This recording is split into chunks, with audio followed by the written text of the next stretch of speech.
Hey guys, and welcome back to this channel. In this video, I'll be showing you guys how you can edit your Valorant clips on CapCut PC.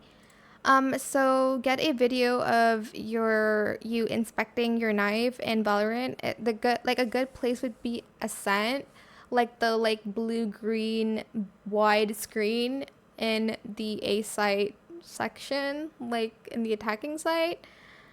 Well, when you're going to attack, okay, I haven't played Valorant in a long time, alright? So we're going to be using a Roblox clip underneath, but that doesn't matter because we're only focusing on this.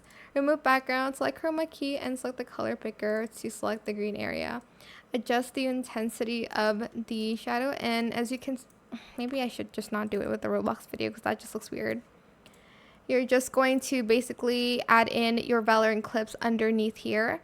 What you could do is you can have like a clip of your edit on your computer, record that, and then put that in, and then like cut it to your edit, if you understand that. But that is it. I hope this tutorial was helpful for you guys. Don't forget to like, comment, share, and also subscribe to this channel if you haven't done that already. If you have any more questions about this video, just leave it in the comment section down below. I will try my best to answer them all for you guys. And if you found this video helpful, please click the thanks button as well. That is it. Thank you so much for watching. Bye.